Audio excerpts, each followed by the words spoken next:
Alors aujourd'hui, je suis accompagné de Johan Tenoir. Salut Johan, ça va? Salut Bruno, comment ça va? Écoute, ça va très bien.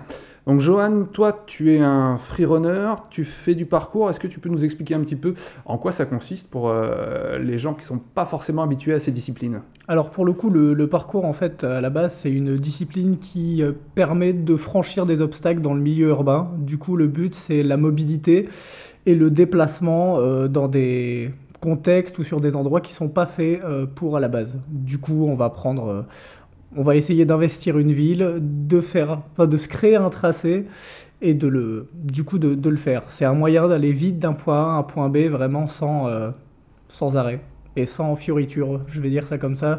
Pas de gestes inutiles, le but c'est la rapidité à l'état pur. À la variante, on a le free running qui lui consiste à reprendre ce même objectif de point A à point B, sauf que là on enlève toute notion de rapidité et d'efficience. Et là pour le coup, ça va être juste s'amuser, laisser parler son corps, sa créativité, essayer de mixer gymnastique, art martial tricks, vraiment toute discipline et, euh, et en gros les fusionner pour créer cette fameuse ligne de point A à point B en mode créatif. Donc pour le grand public, on peut dire grosso modo, ça part des Yamakasi, ça va parler, banlieue 13, C'est ça. etc.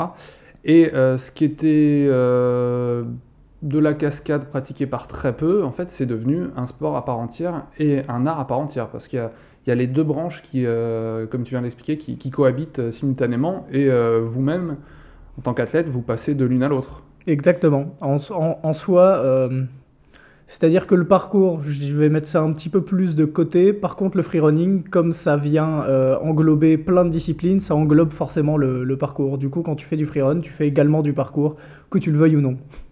D'accord, mais du coup, c'est un mélange. Moi, j'ai vu certaines vidéos, parce que toi, t'as une page YouTube, tu Ouais. fais partie d'un crew qui s'appelle la French Freerun Family C'est aussi, où exact. vous produisez beaucoup de vidéos.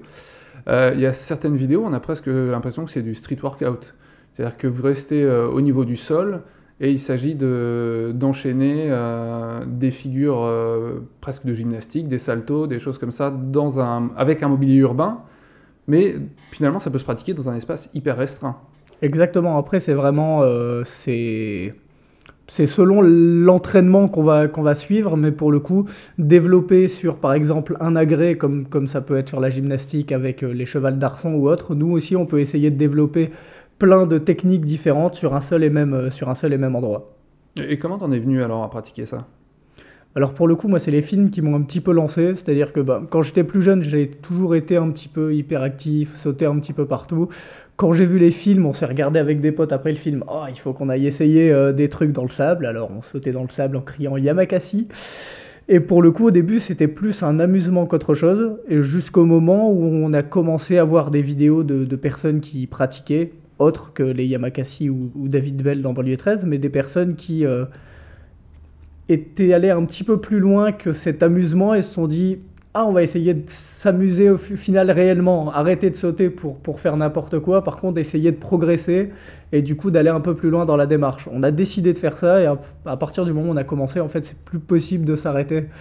Il y a une sorte d'addiction un petit peu à l'adrénaline et à la connaissance de son corps qui fait que on ne fait que continuer. Normalement, enfin, par définition, c'est une pratique personnelle, individuelle, et au final, on se rend compte que pas du tout. Il y a des teams, il y a des crews. Tu pars pas tout seul parce que parfois tu es dans un environnement qui peut être un peu dangereux. Il y a aussi souvent besoin de quelqu'un pour filmer. Donc en fait, c'est tout sauf une pratique individuelle. Pour le coup, ça se pratique également tout seul. Après, c'est selon la véracité de l'entraînement de la personne. Moi, à une époque, je me suis beaucoup entraîné seul.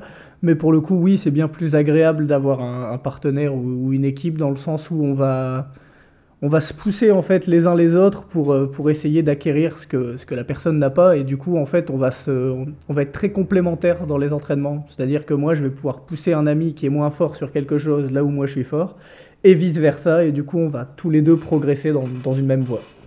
Et en termes de mise en danger, ou en tout cas de prise de risque, comment vous gérez ça? Parce que, on l'a dit, vous pouvez démarrer au niveau du sol et puis être sur du mobilier urbain qui fait 1 mètre de hauteur. Et parfois, vous allez sur des immeubles de très grande hauteur. Est-ce que c'est la même pratique? Est-ce que c'est un but d'aller le plus haut possible. Comment vous l'intégrez ça? Encore une fois, c'est personnel à tout le monde. Moi, je trouve que c'est une finalité dans le sens où c'est bien de répéter des mouvements au sol, c'est-à-dire que on apprend vraiment à connaître son corps, ses capacités mentales, comment appréhender un saut et est-ce que quand je vois quelque chose, est-ce que je suis capable de le faire exactement comme j'ai imaginé? En hauteur, c'est une obligation, du coup, pour moi, c'est une sorte de finalité. Par contre, les performances faites au sol et les performances faites en hauteur sont pas du tout les mêmes. C'est-à-dire qu'au sol, je vais me permettre d'aller au-delà de mes limites pour essayer de sauter quelque chose, par exemple en termes de distance que j'ai jamais sauté. Par contre, en hauteur, ça ne se passe pas du tout comme ça et il y a une marge de sécurité qui est énorme. On est à 50 ou 40% de nos réelles capacités quand on est sur les hauteurs. Et après, il faut pas se surestimer ou autre. Au contraire, il faut être très sincère en fait avec soi-même dans ces moments-là, dans le sens où si tu veux te forcer alors que ton corps ne veut pas le faire, c'est la chute assurée. Il faut qu'il y ait la volonté. S'il n'y a pas la volonté, ça marche pas. Physiquement, on est proche de la gymnastique, on l'a dit sur certaines figures, donc j'imagine que l'entraînement physique est hyper important et le risque de blessure l'est également, non? Pour le coup, il faut avoir un minimum de physique. Moi, par exemple, j'ai été très, très, très sec quand j'ai commencé. Du coup, j'ai fait pas mal de muscu au début, vraiment pour dire que, ok, j'ai besoin d'un corps qui encaisse les chocs quand même, parce que c'est des choses concrètes dans ce sport. J'ai besoin de me renforcer les articulations. Du coup, c'est un travail qu'on fait beaucoup au début. Après, le fait de pratiquer, ça endurcit également. Jusqu'à présent, tu n'as pas eu de soucis de ce côté-là? Moi, par exemple, la seule grosse blessure que je me suis faite, c'est une double entorse à la cheville et c'est dans une fosse à cubes. Donc l'endroit où c'est censé être le plus sécurisé. Rien à voir, quoi. Voilà, ouais. C'est ça. Le béton, au final, on va pas se surestimer, on va pas y aller pas échauffé. C'est-à-dire qu'on est conscient du risque. On est conscient que si on tombe sur le béton, ça fait mal. Par contre, quand on arrive sur des tapis, tu te dis « youhou, des tapis !» et c'est là que, du coup, il y a une sorte d'insouciance.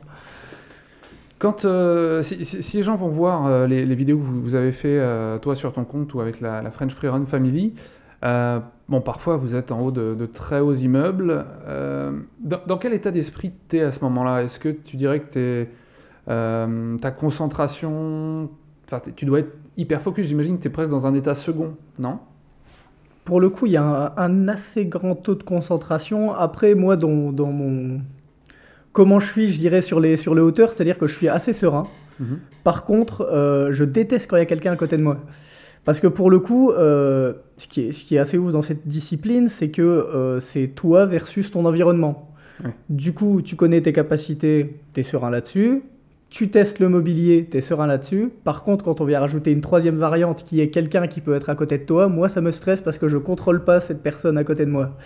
Si cette personne a envie de crier d'un seul coup et que ça me fait peur, ça va provoquer des choses. Du coup, je dirais que je suis très concentré quand il y a quelqu'un à côté de moi. Par contre, quand je suis tout seul, je suis vraiment serein. Ouais, l'idée, c'est de contrôler au maximum l'environnement pour justement pas risquer de pépins. Voilà, c'est exactement ça. C'est-à-dire qu'avant de sauter sur un endroit, on va tester l'endroit. On fait également beaucoup de photos où on se pend, par exemple, au niveau d'un bâtiment. Et la réglette, au début, on la charbonne un peu pour voir s'il y a risque ou pas. Parce que pour le coup, le but, c'est pas de se mettre en danger. Et donc toi, tu es professionnel. Comment aujourd'hui, en 2019, on peut vivre de cette pratique qui est encore embryonnaire, assez petite? Pour le coup, il y a pas mal de petits chemins à suivre. Le meilleur pour moi, ça reste celui du spectacle. Parce qu'ici en France, on a quand même un statut d'intermittent qui est envié par beaucoup de pays et qui est quelque chose d'assez concret. Du coup, moi par exemple, j'ai commencé dans le parc d'attractions à Walibi. C'est un chemin, il y en a beaucoup qui travaillent par exemple au parc Astérix, au Puy du Fou ou à Disneyland. Ouais. Parce que de toute façon, c'est quelque chose qui est demandé. Au final, le mouvement en général, le fait d'avoir des capacités physiques, c'est un peu recherché dans tout type de domaine. Ensuite, nous, on a créé notre propre spectacle. Du coup, on produit notre spectacle en coordination avec une structure qui s'appelle la Fabrique Royale et qui nous a aidé au développement de pas mal de choses quand on est arrivé sur Paris. Et donc ça, c'est un spectacle qui se déroule en extérieur ou dans un théâtre ou... Alors pour le coup, c'est un spectacle déambulatoire en extérieur d'1 heure plus ou moins, où on investit un petit peu en général un quartier plus qu'autre chose, et on essaye de raconter une histoire sur ce quartier en plus ou moins une semaine et demie de, de travail sur place. D'accord, donc une préparation, une écriture, une découverte des lieux, et puis après, il faut aussi trouver les chemins, j'imagine. Exactement. Comment vous faites d'ailleurs parce que c'est sûr, vous allez dans des endroits où personne ne peut vous suivre. Donc comment vous adaptez ça au public? Et ben alors, pour le coup, on a un metteur en scène qui, lui, se met du point de vue du public. Et du coup, nous, on essaye déjà de faire des propositions qui sont le plus logiques. Ouais. C'est-à-dire qu'être en plein milieu d'un toit, ben, c'est sûr que personne va nous voir. Du coup, la plupart du spectacle se passe sur façade ou sur les rebords des bâtiments. Après, on essaye d'alterner entre ce que nous, on va appeler des tableaux sur bâtiment, des tableaux de transition qui vont nous faire mener à un autre endroit. Et du coup, on essaie juste de raconter des choses vachement différentes au travers des différents tableaux. Le but à la fin, c'est qu'il y ait une petite histoire sur le quartier. Pour donner des petits exemples, on a fait la première grosse résidence qu'on a fait, c'était à Montpellier, où là-bas, pour le coup, on est resté 2 semaines dans une cité gitane totalement retirée de la ville. La mairie ne passait plus du tout dans ce quartier parce que c'était devenu un quartier chaud. Les gitans laissaient quasi personne rentrer, et la ville, ils ont fait « Ah, vous, on vous engage et vous allez là-dedans. » D'accord. Et toi, au début, t'es un peu genre « Oh, et nous, les gitans, ils vont nous faire quoi ?» Et ben alors, pour le coup, on est resté 2 semaines là-bas, on a énormément échangé avec eux. À la fin, c'était des amis, quoi, presque, enfin, du moins ceux qu'on voyait quotidiennement. Et on a raconté tout ce que la ville ne faisait pas, du coup, par rapport à ce quartier. C'est-à-dire que sur un tableau, par exemple, j'ai un ami qui passe derrière moi et qui... C'est-à-dire que je fais tout un trajet où j'ai un ami qui me court après avec un balai pour raconter le fait que, en fait, la ville ne passe plus pour nettoyer la ville. Ils ont détruit l'une des plus grandes tours, en fait, qu'il y avait dans cette cité, qui était la tour qui abritait le plus... en fait, les 2 plus grandes familles gitanes de cette cité. Ils ont tous dû être relogés. On a fait un tableau où on a mimé une sorte de sarcophage.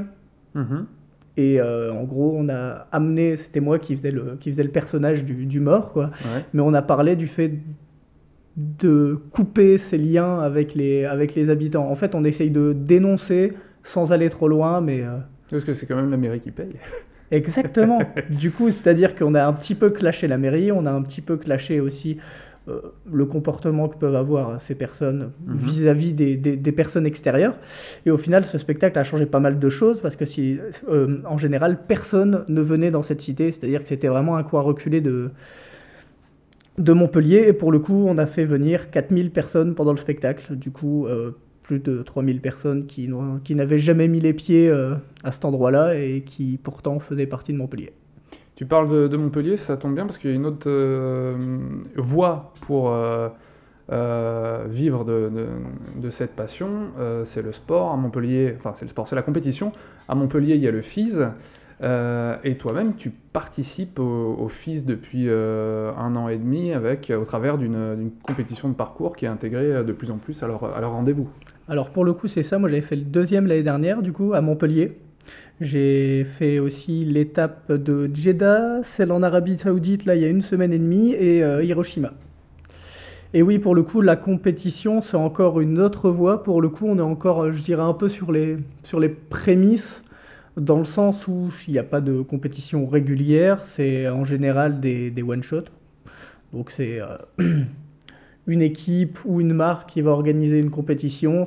On n'est pas encore sur de la récurrence et sur le fait de se dire « Bon d'accord, moi je me mets dans la compétition de parcours, on ne peut pas faire que ça. Ouais. » Mais par contre, c'est un aspect qui fait partie de la discipline. Oui, ça c'est tout à fait récent. C'est la Fédé internationale de gym qui a mis ses petites mains là-dedans. Donc j'imagine que là aussi, comme souvent sur ces vieilles fédérations, on voit apparaître une nouvelle discipline et on se dit que de l'incorporer, ça permettrait de rajeunir son image, peut-être toucher un autre public.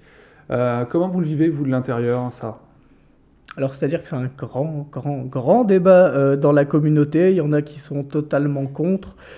Il y en a qui sont plus ou moins pour. C'est-à-dire que moi, par exemple, mon avis là-dessus, c'est bien sûr de ne pas dénaturer notre pratique de base.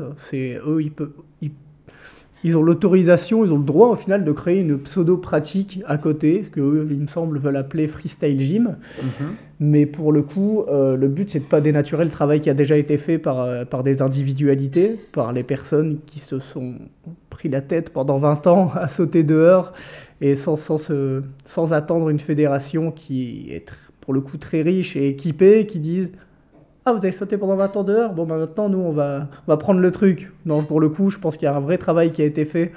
Il y a un vrai travail qui a été fait. Il y a une vraie communauté. Il y a un état d'esprit, du moins, qui est présent et que j'ai jamais retrouvé dans d'autres sports. Pourquoi? Parce que pour l'instant, on n'en est pas sur des compétitions régulières, des règlements.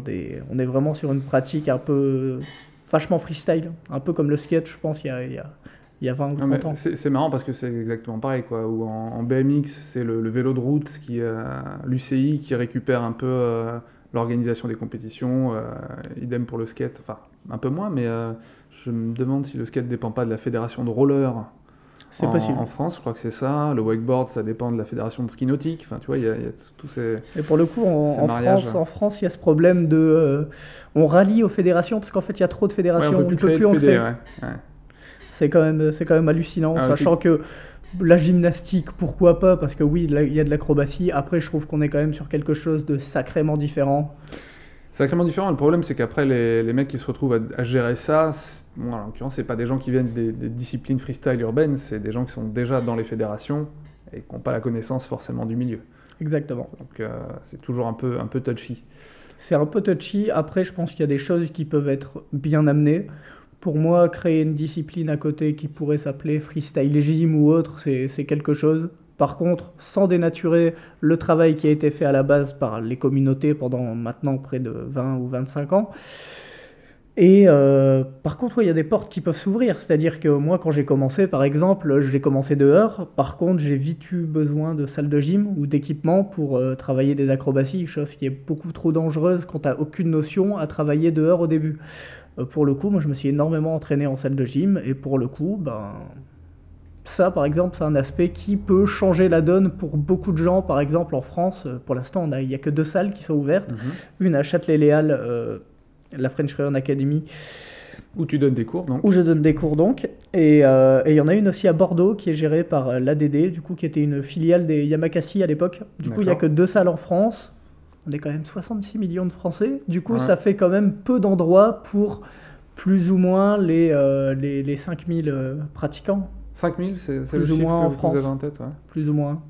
Un petit peu. C'est quand même pas mal, hein. C'est que ça a vachement évolué. Pour le coup, il y a un rassemblement qui s'appelle FPK, qui est fait depuis plusieurs années. Et pour le coup, chaque année, le chiffre ne fait que augmenter. Et bien sûr, tout le monde ne peut pas venir, mais on commence sur un petit chiffre de 300 personnes et on en arrive à, en fait, on peut pas ouvrir les portes à tout le monde au final, parce que là, ça y est, on a fait les 1000, quoi. On peut pas aller plus haut dans une salle de sport, quoi. Et du coup, non, on en arrive vraiment à une belle expansion. Et du coup, moi, j'essaye de penser à tout ça parce que j'ai eu la chance, de par là où j'habitais et les connaissances que j'ai fait autour de moi, j'ai eu la chance d'avoir accès à des salles de gym sans difficulté parce que je suis toujours tombé sur des dirigeants de salles qui étaient juste au top.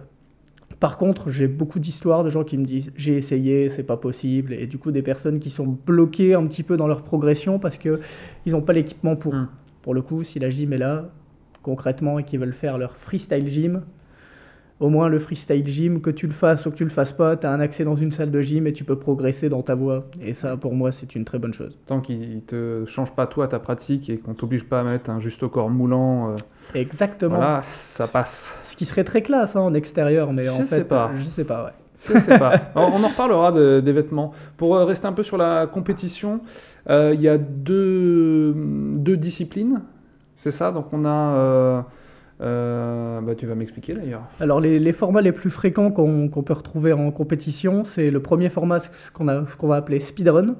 Là pour le coup très très simple, un tracé, point A, point B, le plus rapidement possible, celui qui fait le meilleur temps gagne. Peu importe la façon de franchir les obstacles et autres, c'est à fond. Exactement, en général il y a quelques petites restrictions, il faut passer soit au-dessus ou en dessous de ce module, ou il faut le franchir par exemple de telle façon, ce qui est déjà vachement plus rare, mais en général il y a juste un tracé. Par contre, les mouvements sont libres. D'accord. Et pour le coup, deuxième catégorie, qui là pour le coup va s'appeler freestyle. Et là pour le coup, ça va être, on vous donne une arène, on vous donne un lieu complet plus ou moins, et vous devez essayer de créer ce que nous on va appeler un run en 30 secondes, 1 minute.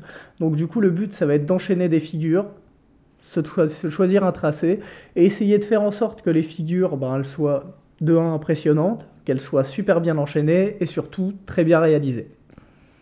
Et c'est un seul passage ou tu as plusieurs passages? Pour le coup, ça dépend des compétitions. En général, c'est un passage. D'accord, donc c'est-à-dire tu as juste un run, tu n'as pas à, mettons, en quart de finale, tu vas faire un run un peu facile et puis tu vas monter en niveau jusqu'à la finale. Non, là c'est juste un one-shot. Pour le coup, il y a quand même des qualifs. C'est-à-dire qu'en général, il y a 2 tours. Et il faut faire 2 runs, pour le coup, différents. D'accord.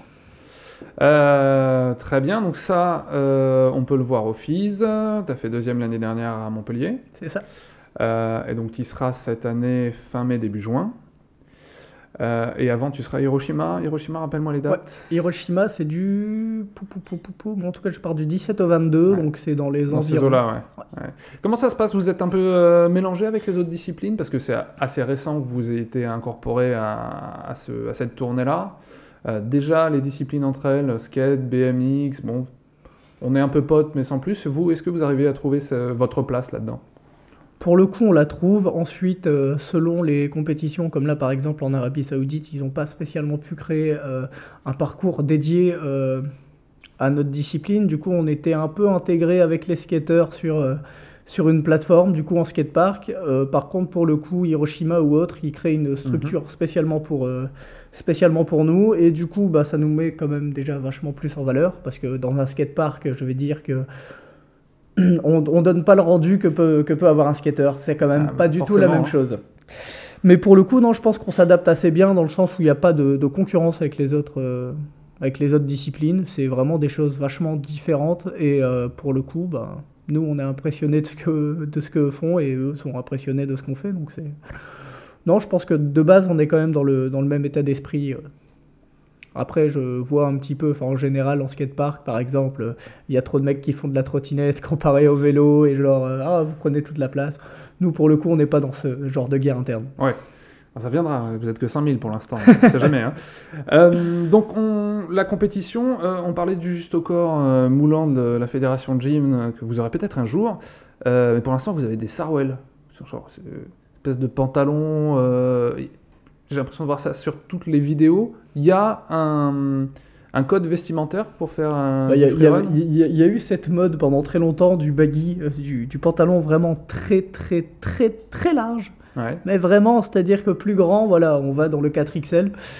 Mais ça a été une mode, mais ça part progressivement. Mais au début, ouais, c'était... Mais ça aide pas forcément... Enfin, vous avez besoin d'un certain type de... Enfin, besoin d'aisance dans vos mouvements, j'imagine. Exactement. Du coup, on a juste besoin, en fait, de pantalons qui ne gênent pas, en fait.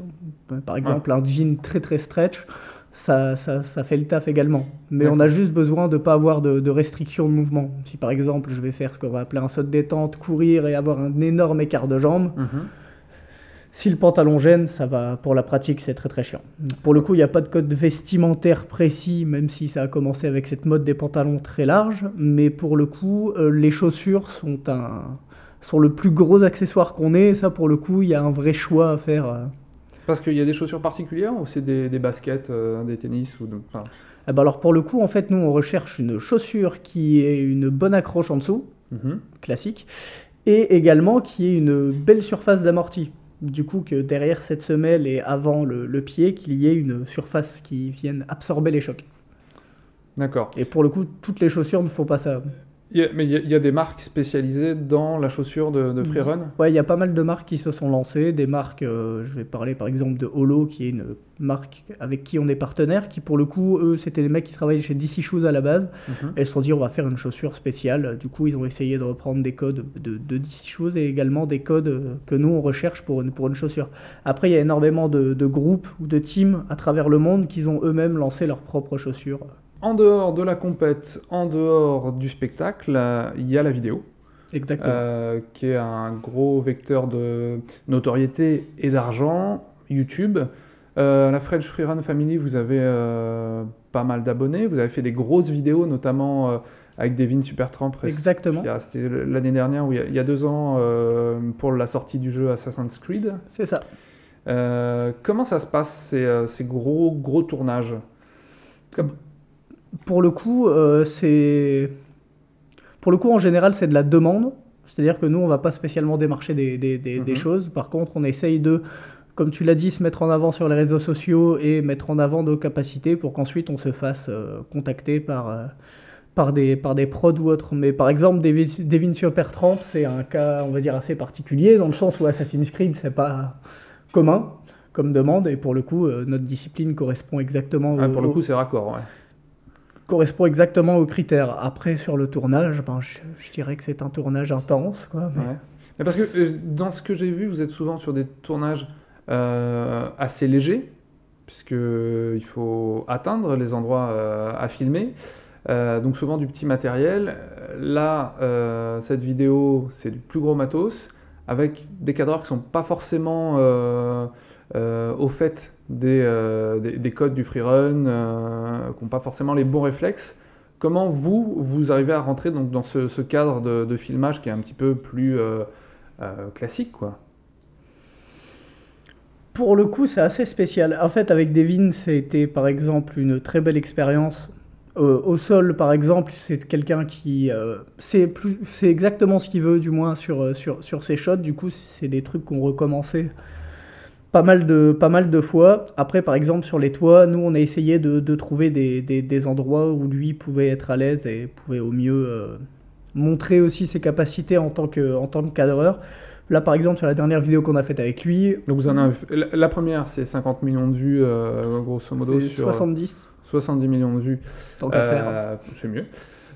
Et d'ici demain, il y en aura tellement plus. Et donc vous refaites une deuxième vidéo, toujours... Alors pour le coup, on a fait 2 vidéos Assassin's Creed. Ouais. On en a fait une en 2014 pour la sortie du jeu Unity qui se passait à Paris. D'accord. On en a fait une à Londres pour la sortie du jeu Syndicate l'année d'après. Et là, pour le coup, on fait une vidéo pour l'Office de tourisme de Paris et de Londres, en coordination avec Devin Supertramp, et la vidéo est censée sortir dans quelques jours. D'accord, là rien à voir avec le jeu vidéo, rien les à voir, et tout. Exactement. Là pour le coup, c'est exploration juste urbaine, des freerunners pour des freerunners. Et également un rider qui s'appelle Fabio Widmer et qui a un très très gros talent. D'accord. Du coup, lui, il n'est pas freerunner du tout. Hein. Exactement, donc lui, il était par contre... c'est-à-dire que encore une fois, on reprend plus ou moins les mêmes codes. C'est-à-dire que lui aussi, avec son outil qui est le vélo, vient explorer la ville à sa manière. Ce qui est légèrement différent de nous, parce que c'est clair que pour de l'escalade, par exemple, c'est sacrément différent. Par contre, il est capable de faire énormément de choses avec son vélo. On peut s'inspirer d'autres disciplines pour être créatif en freerun ?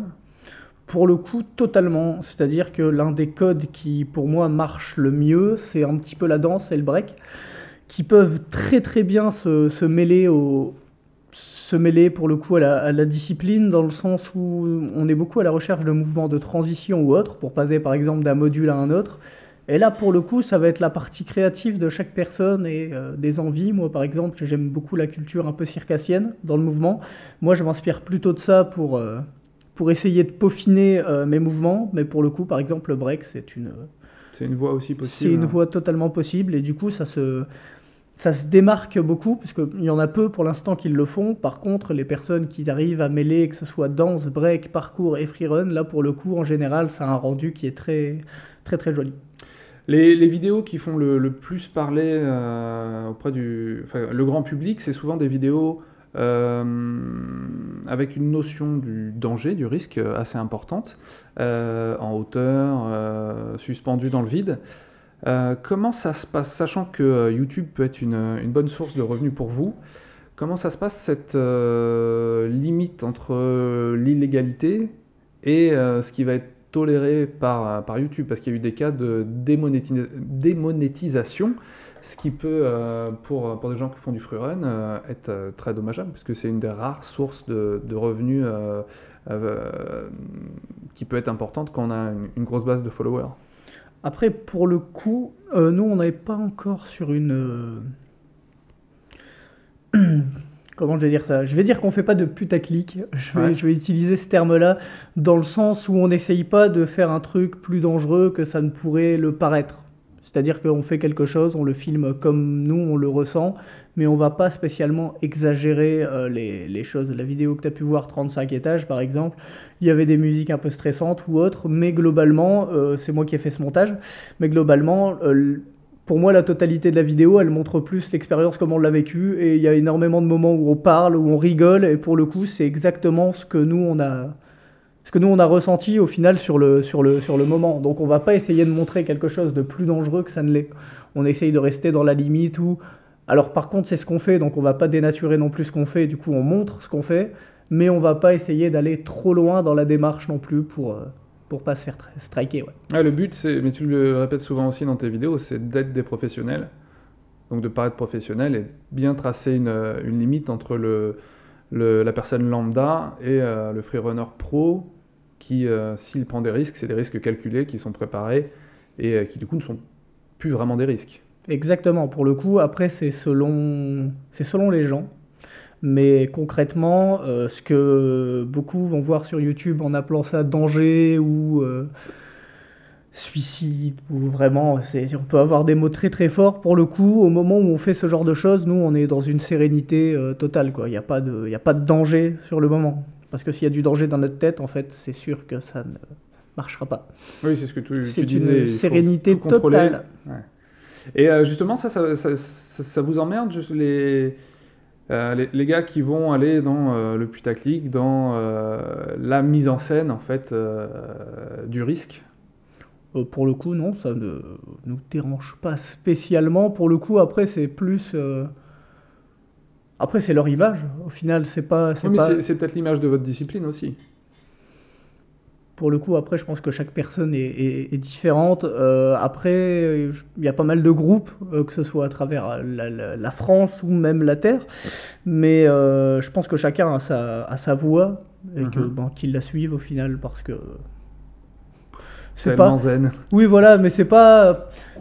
C'est-à-dire que si il y a un message d'attaque, j'ai envie de dire, dans une vidéo qui dit « Ah, cette pratique de faire ça de cette façon, c'est nul », là, il y a une sorte d'attaque et là, ça ne marche pas. Au final, là, c'est juste que chacun s'approprie sa voix, chacun s'approprie sa façon de voir la discipline.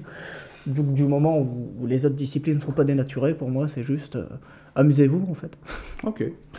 Très bien. Blablabla. Bla. Il y a un truc dont je voulais te parler aussi, c'est vous avez tous plus ou moins cette double casquette d'être freerunner et de devoir filmer, monter justement, parce que moi j'ai beau être un excellent cadreur, sur ce que j'ai vu, il y a quand même plein d'endroits où toute mon expérience de cadreur, elle sert à rien parce que je suis incapable d'y foutre les pieds. Donc, et j'imagine que c'est plus facile d'apprendre à un freerunner à tenir une caméra que d'aller chercher un cadreur et de lui apprendre la pratique. Alors pour le coup, pas spécialement. Parce que pour le coup, c'est nous qui avons une académie, c'est quelque chose qui est ouvert de 8 à... On a déjà eu des élèves de 53 ans qui pour le coup se débrouillent à merveille. C'est-à-dire que la discipline, elle a plusieurs niveaux, mais il faut juste pratiquer à sa demande et pas ok, je fais du parcours pour faire des trucs de balade. Ça en général, ça marche pas. Pour le coup, en termes de caméra, c'est-à-dire qu'on a tous eu une caméra assez tôt, parce que dès qu'on a commencé, bah forcément, tu filmes un petit peu ce que tu fais, parce que bah, c'est cool, et c'est cool de le partager avec les autres personnes qui pratiquent en France. Bah pour le coup, nous, on s'est amélioré à forcerie. Après, on est tous un minimum équipés, peut-être pas autant que toi, mais on est un minimum équipés.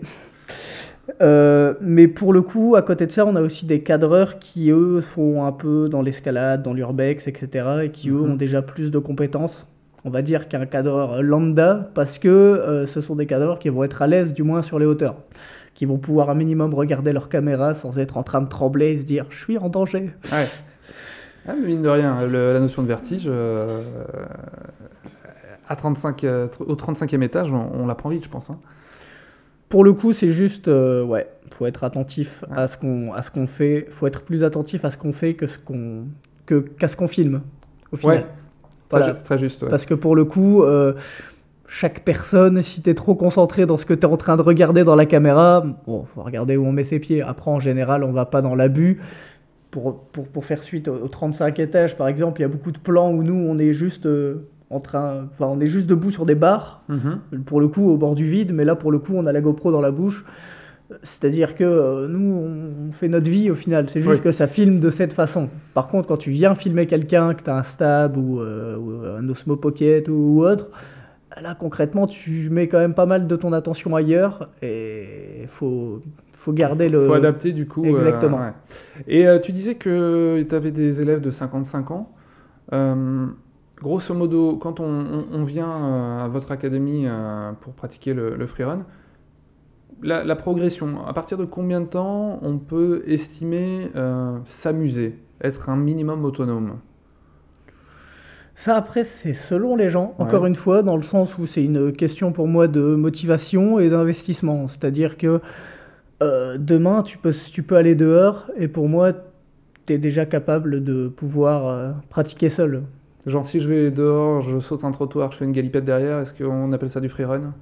Pour moi, oui, dans le sens où ensuite, ce n'est qu'une question de répétition. C'est-à-dire que oui, il y a le fait de sauter et de faire la roulade, etc. Mais pour le coup, il y a une recherche de contrôle. Et au final, c'est pour moi là que va venir l'amusement. C'est qu'une fois que tu sais contrôler, exemple, tu vas sortir d'une bordure à une autre, l'objectif, ça va être de rester sur la bordure à l'atterrissage. L'objectif, ça va être de ratterrir sur la pointe du pied et pas sur le milieu du pied. Enfin bref, il y a pas mal de petites notions. Nous, au final, on les a appris en vidéo, on les a pas... Il n'y a pas un livre du freerun qui dit « atterris sur la pointe, c'est mieux pour ton corps ». Non, t'atterris 10 fois sur les talons, tu fais « ouh ». Et au final, après ça, tu sais qu'est-ce qu'il faut... plus ou moins qu'est-ce qu'il faut faire. Mais ce que je veux dire, c'est qu'une fois, si tu t'es investi à regarder des choses sur Internet, tu es capable d'aller dehors, tu es capable d'essayer de répéter un mouvement et de l'améliorer. Pour le coup, pour moi, le principe du freerun, c'est ça. Après, la notion d'amusement, pour moi, elle est à partir du moment où tu ne commences à plus trop réfléchir et laisser son corps aller. Bon, il y a pas mal de choses maintenant. J'ai eu beaucoup de mal avec les acrobaties au début. Maintenant, il y a énormément de choses que c'est... Voilà quoi. J'y pense, je le fais, c'est simple. De l'impro, tu peux en faire ou pas au 35e étage, mais quand tu pars sur une ligne, est-ce que tu te laisses la possibilité, parce que ta réception elle va être plus en avant, plus en arrière, et de partir sur autre chose peut-être et de voir où ça te mène? Pour le coup, oui, ça peut arriver en début d'entraînement. Après, c'est pas spécialement la... Je pense que ça peut être une finalité.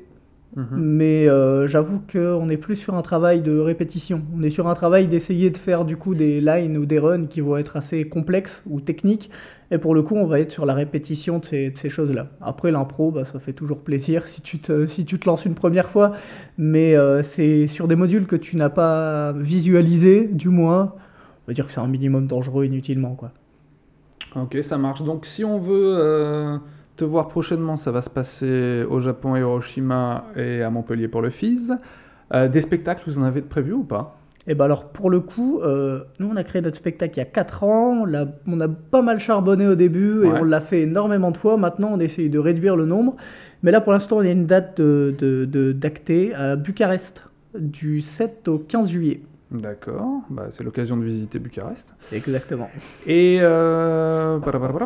du coup alors, l'école, si quelqu'un veut apprendre le freerun. Eh bien alors, pour le coup, la salle est située juste à côté du cinéma UGC, vraiment à l'intérieur de Châtelet-Léal. L'association s'appelle la French Freerun Academy. On a un site internet. Tout est écrit également sur les abords. Je mettrai dans la description de la Parfait, vidéo aussi merci les liens. Beaucoup. Et il y a aussi énormément d'infos, du coup, juste à côté de la salle, du coup, pour demander les informations. On a un numéro de téléphone, on est une asso sportive, donc si des gens veulent se renseigner, n'hésitez pas à taper sur Internet. Tiens, peut-être dernière question. On est à Paris, vous avez pas mal de vidéos sur les toits de Paris. Et pour le coup, c'est hyper graphique, c'est pas forcément très haut, mais il y a beaucoup de toits. On peut passer d'un immeuble à l'autre assez facilement. Alors, première question, est-ce que Paris est une bonne ville pour le freerun? Et deuxième question, quels sont les autres spots les plus réputés? Alors pour le coup, pour moi, Paris, c'est une belle ville en termes de spots. En fait, on y a droit à pas mal de choses qu'on n'a pas spécialement dans d'autres villes. C'est-à-dire vraiment la grandeur. Je vais prendre des spots comme Olympiade ou Bercy, qui sont des vrais spots. Et il n'y a pas un Olympiade ou un Bercy dans d'autres villes, dans le sens où tout est assez grand. Du coup, ça donne une dimension vachement différente. Et les sauts, par exemple, sont sacrément différents, par exemple, que moi, la ville dont je viens à la base, dans le nord de la France, où vraiment je m'entraînais du coup sur un kiosque à musique ou sur des bordures, sur des arbres. Enfin bref, c'est des pratiques qui sont sacrément différentes. Quand tu dis Olympiade, c'est où le spot se situe où exactement? C'est sur Alors, la dalle? exactement, la dalle la plus haute. Pour Ouais. le coup, il y a tout un coin où il va y avoir une descente d'escalier. Mhm. Et là, pour le coup, il y a tout un mur qui vient faire le contour et qui est un spot très, très, très réputé de la discipline. D'accord, donc Paris, c'est pas trop mal si on veut se mettre au freerun. Bah, c'est noté, Johan, merci d'être passé. Merci à toi. Rentre bien, je sais pas par où tu vas passer, par en haut, par en bas. Eh bien, s'il y a moyen de passer par en haut, pourquoi pas? Je te fais confiance. Et puis nous, on se retrouve la semaine prochaine.